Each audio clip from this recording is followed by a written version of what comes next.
Welcome back, everyone. I'm Zell, and today we're doing what's probably the last Drinking and Thinking with Zell. Have no fears, we're going to replace the name but not the show. But you still only have 9 seconds to get your drink of choice.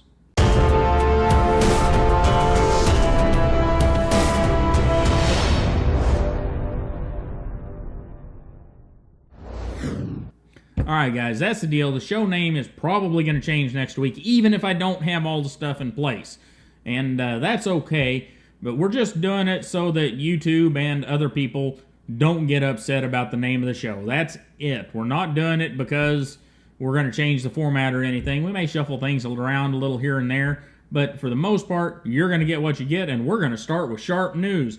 And in blog and print news this week, from Knife News, we have industry veteran Mike Vellicamp. I think he worked for Spyderco for a long time and decided to venture out on his own. And he's starting a company called V Knives, and he's going to have knives made all over the world by humans.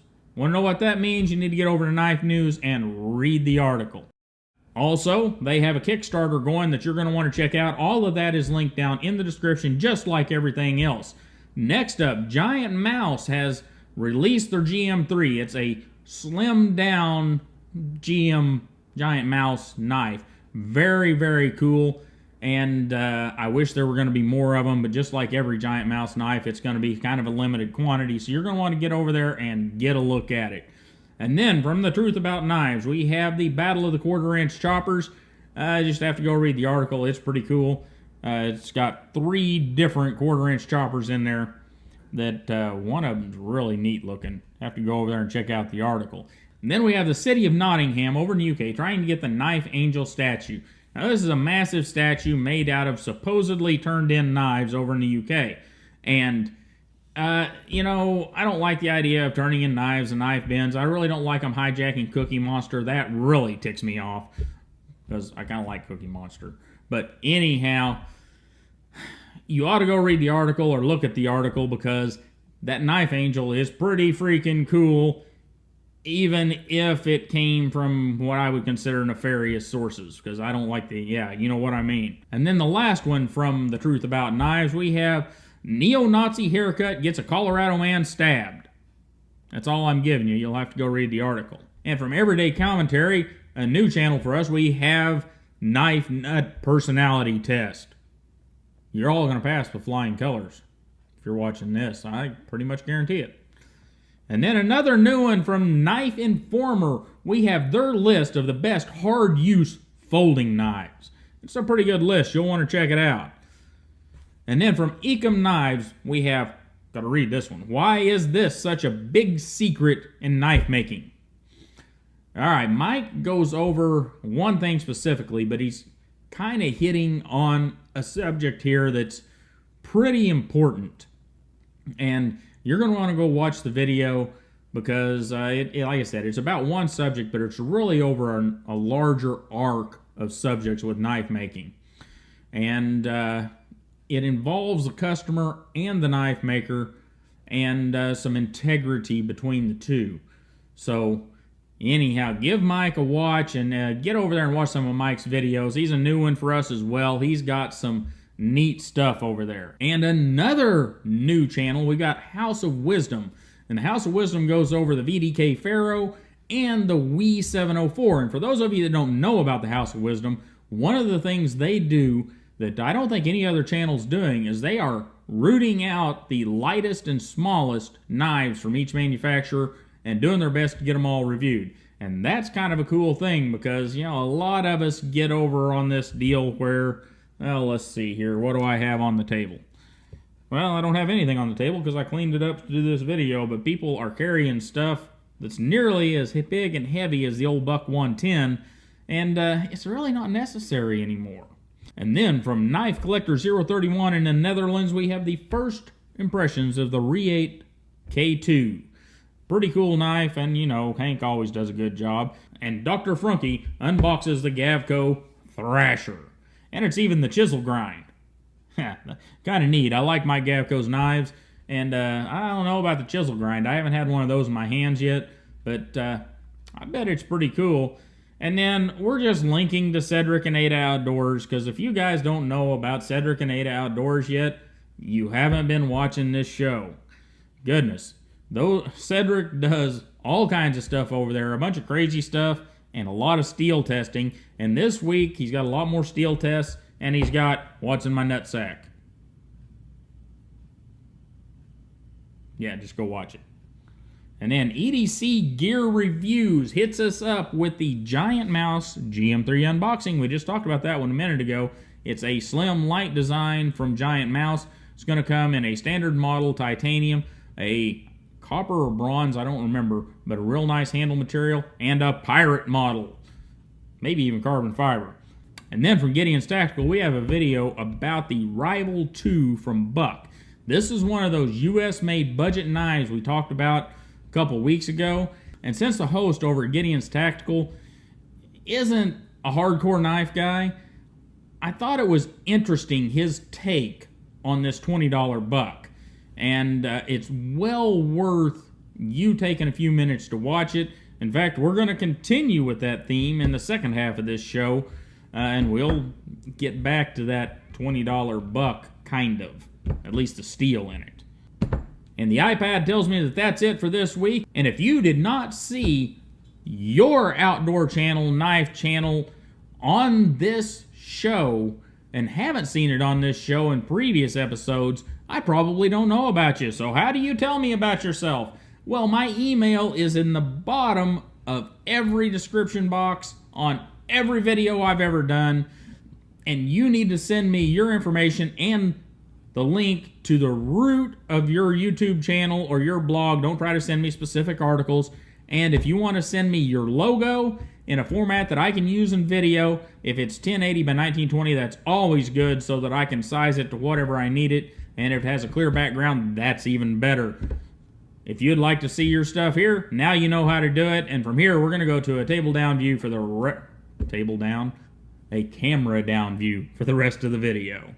All right, guys, sit down, strap in, buckle up, and grab a double. We've got a lot of information to get through in a short amount of time. First off, last week we talked about heat treatment and grinding and all those things that have to do with making a steel the best it can be. And a lot of people ask, well, who does it right? And so many people ask that I gave up on trying to answer it. I'm sorry, but I had emails, messages, comments, and it was just kind of crazy. So I'm going to answer it here. Whenever you're looking at a new knife and you're looking at the steel in that knife, whether it's a new design or an older design that you've got interest in, hit the blogs, the videos, and the forums and read about what other people are saying. You know, get your big bottle of salt out. You may need it, but dig through that stuff and find out what the averages are. Whenever you're talking about people that are using the knife and people that are sharpening the knife, those are the ones you want to focus on, because you can learn a great deal about a knife steel from putting abrasives against it, i.e. sharpening it. And you can also learn a great deal by using the knife. People that are just getting the knife out and saying, "Woo, this is cool, look at this design," like we're going to do here in a few days with this GSD from Liang Ma, you don't learn a lot about the steel from that. You learn that from use and sharpening.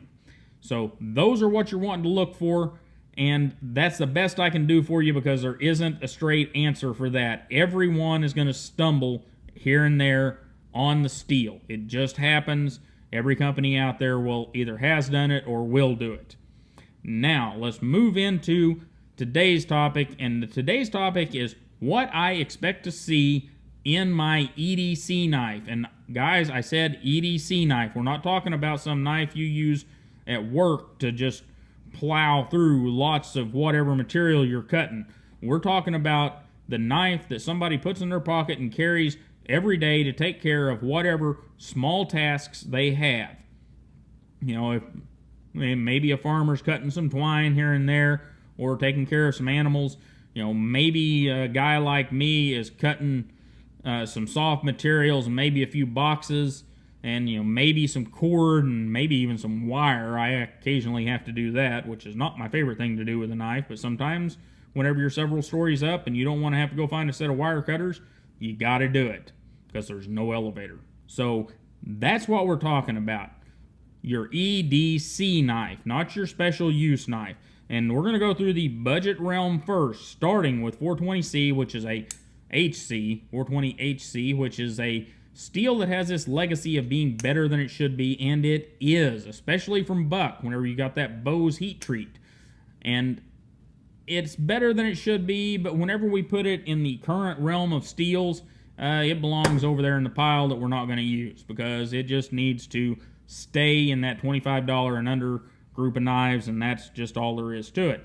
Next up is 8CR13 MOV, which it could be worse, but what really upsets me about this stuff is in the factories over in China where these knives are made, they have access to much better steel, and they could bring it to us for the same prices we're given, or close to the same prices that we're given for these knives. We talked about that last week, remember? And they're not doing it. I would give an extra couple bucks for one of these knives if it had better steel in it, especially with the way they've been producing them lately and doing a much better job of it. So that's why 8CR13 needs to go away. And the other steel that needs to go away is AUS-8. And I know some of you love this stuff, and I do love the way it sharpens up and comes to a great shine. This one's not real mirrory, but oh man, you can get a heck of a mirror on 8CR13 because it's a really close-grained steel. But it's a steel you have to spend way too much time with.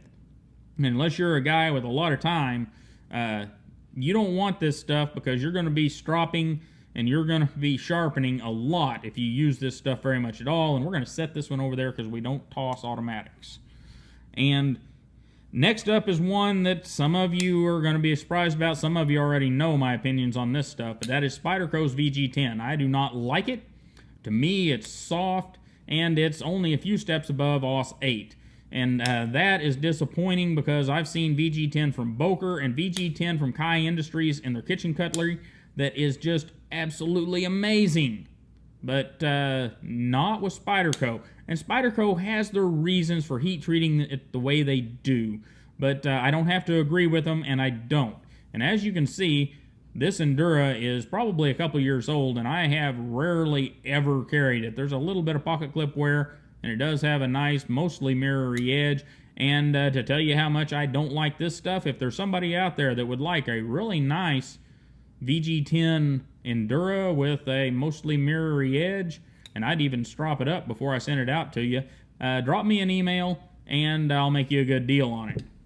Now, on to some steels that I do like.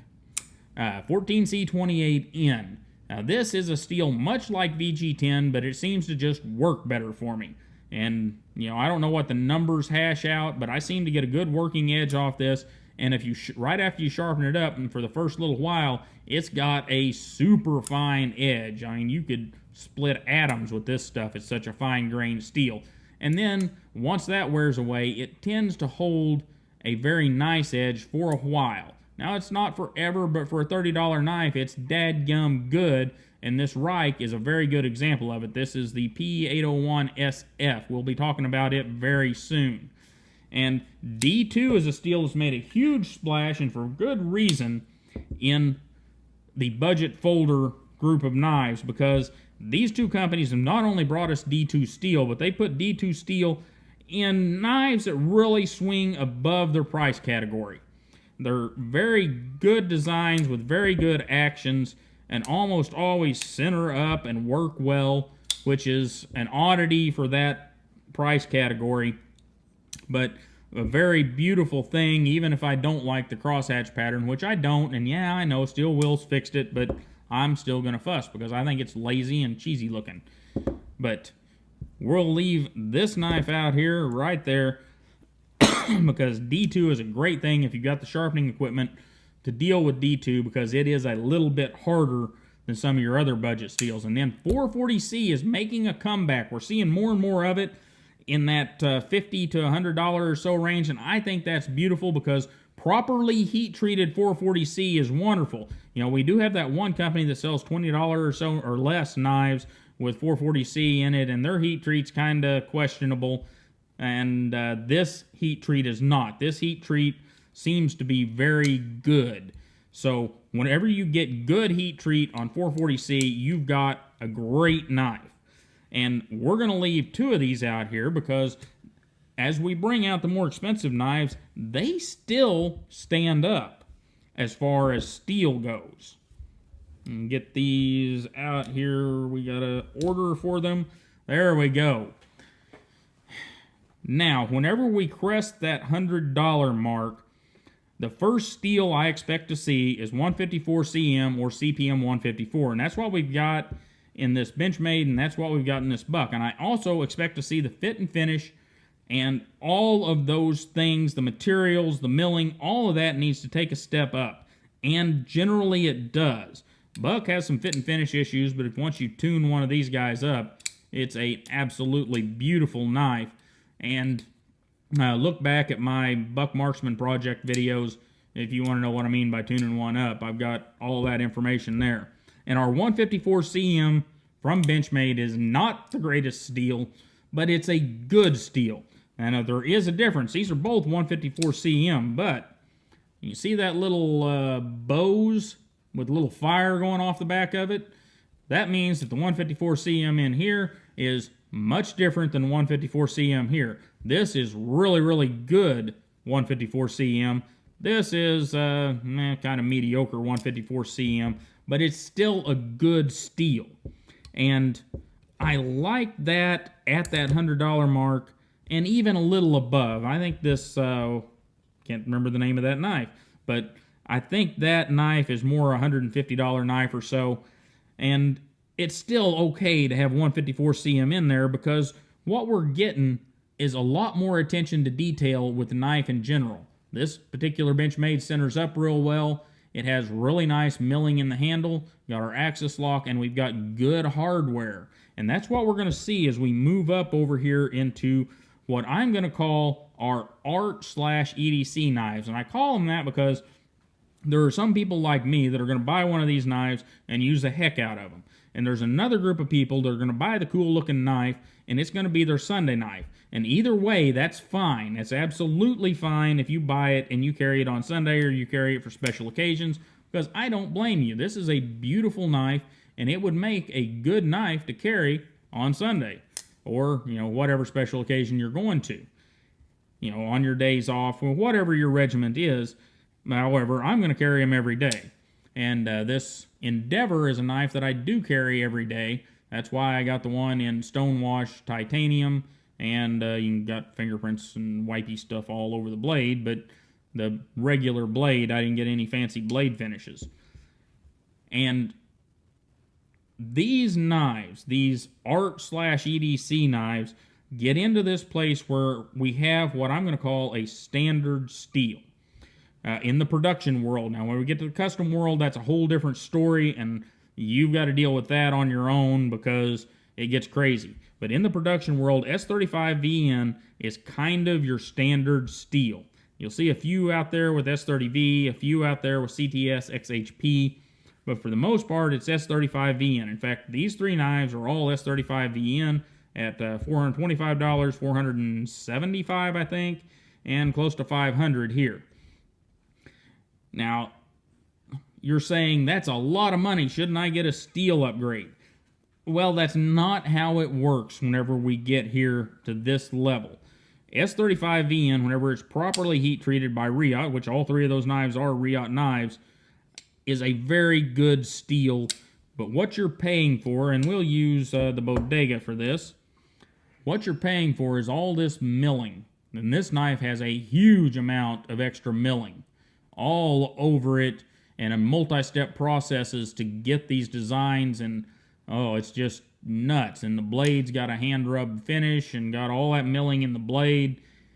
You're paying for all those extra steps and a good blade steel, and you get S35VN, which is a good blade steel. And you may be asking, why am I not getting 20 CV? Why am I not getting this? Why am I not getting that? Why am I not getting M390?